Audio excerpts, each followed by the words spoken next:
switch off that are the ones that drive you absolutely mad. Trust me, I've experienced them. And I think that, you know, I was always shy, but I was never afraid on stage. It was one part of my life when I wasn't shy. So, yeah. Sarah's got a question on that, actually. Sarah's asking me, have I ever had an embarrassing moment happen to you on stage? Yes, I've had trousers splitting in every direction. About 4 times it's happened to me because I move around too much. And I've jumped onto a drum kit and fallen over on top of the drum kit and almost broken my drummer's arm. I've slipped multiple times on everything from TV shows to festivals. I've said the wrong country. I've said it's so nice to be in and being in the wrong country. I have made that classic. I think it was Cheryl Cole who made that. No, it wasn't Cheryl Cole. What's her name? All I want to do is have some. Sheryl Crow. Sheryl Crow. That's it. Not Cheryl Cole. Sheryl Crow. She was in I think she was in South America, and she got totally the wrong country in front of about 150,000 people.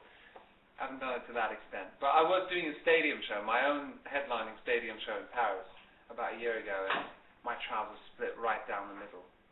And I smiled on stage, but was screaming my guts out backstage. Yeah. But do you sometimes get annoyed by all the rubbish you get on Twitter? Or do you always manage to keep a healthy distance to what people tweet you? From Karen. No, I thought it was Kareem. Karen, sorry. Well, here's the thing. I get a lot of annoying messages sometimes. I get a lot of really supportive, amazing things. I get a lot of funny things that are not supportive or anything to do with work. They're just people who are really entertaining to read. And I think you have to keep a distance. And you don't... I don't read everything because, you know, sitting there counting the ticker tape drives you mad no matter what. So I think Twitter is invasive. I think Twitter is kind of like it never ends. That's the problem with it. And it's good to take a little break from it once in a while, and I have done over the past few days. But I'm doing it again now. I'm back on because I have a reason to be back on. I'm going back on the road. And I'm going to be doing some surprise events actually in Japan, for example, and things like that. And I'm going to use Twitter. I've had parties that I've thrown through Twitter. For those of you who don't know, my Twitter's Mika Sounds. And I've had pub parties that I just announce on Twitter and everyone can come. I've had gigs that I announce on Twitter. It can be really, really fun if you use it in the right ways. It can be really pointless if you're just telling people that you are going to the bathroom. I mean, I don't really get that. And I don't want to become addicted to anything like that. Well, I don't think there's any chance of me becoming addicted to something like that. But I think it's fun when you use it well and when you want to, you know.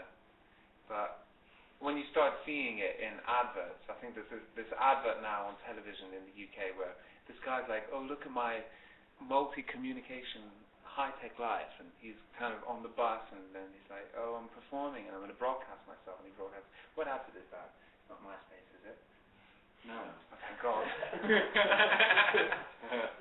And then he goes, the kind of killer line is, he's on a bus, and he goes, hey guys, I'm announcing my tour on Twitter. And you just know, it's just like, when things reach that kind of frenzy, like telling people what you're doing all the time, it just gets a bit irritating.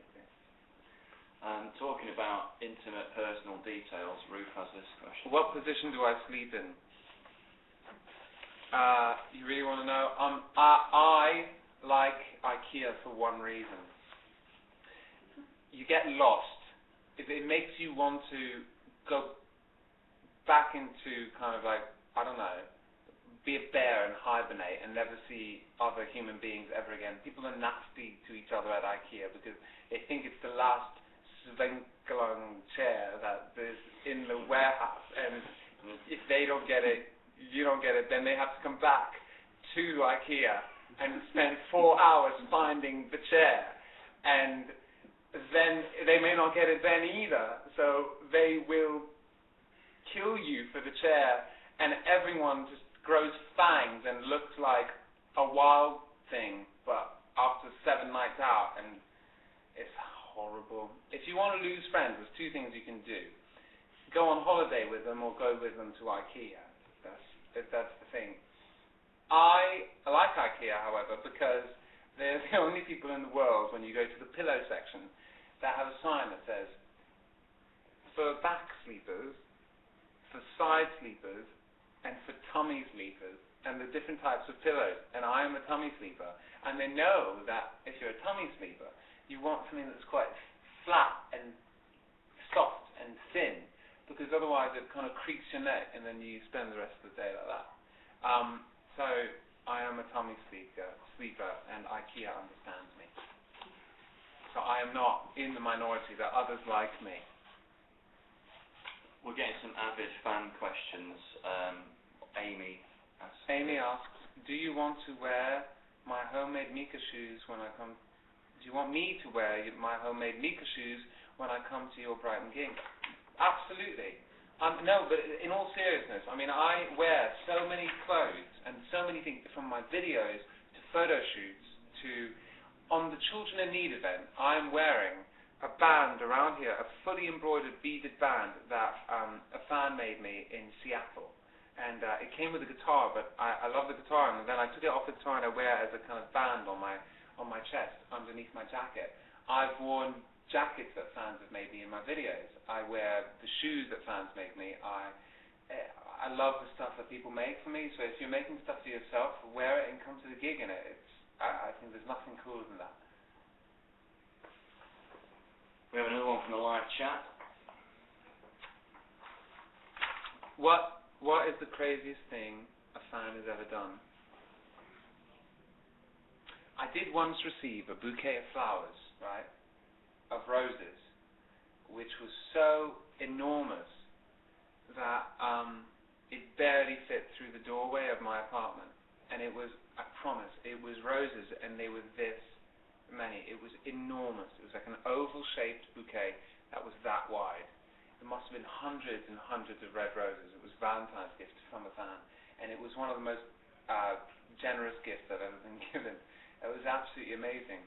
I didn't want it to die, and that's nice crazy. You know, people do nice things like that, of course, but then there's bad crazy. I was in a hotel in Minneapolis, and this guy who was very high managed to break his way somehow into my hotel room as I was walking out of the shower. He was in my room, and it was I laughed, which was probably the really stupid thing to do, but then ran down the corridor in my towel. The only advantage was that the hotel assumed responsibility, because obviously something had happened, and this guy had gained access to my room, and he must have been high. I mean, he was properly like tripping. It was quite terrifying. His eyes were totally red, and I ran out in my towel, and the hotel then did not charge me for the night, and they put me in the biggest penthouse suite. So there was a plus side. And also, like, fans sleeping on my steps. This only happened twice. Once it was really bad, but you gotta laugh. I mean, it was quite funny. I mean, I have so many cool fans, and then there's just a couple that sometimes can be a bit difficult. But you know what? Nothing ever really bad. Nothing really ever bad. I've got to be honest. I've got amazing fans. We've got time for just one more question. You've got to go to your gig at Union Chapel. This is from Queen Suli. Queen Suli, who would you love to collaborate with? Beck, maybe, would be great. I mean, I'm collaborating with the King Singers tonight. I can't speak properly.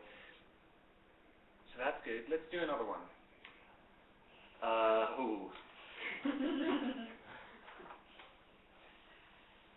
Did I shave my armpits before the weird got no? Well, that's a weird fan question. And no wonder it doesn't have a name on it. Yeah.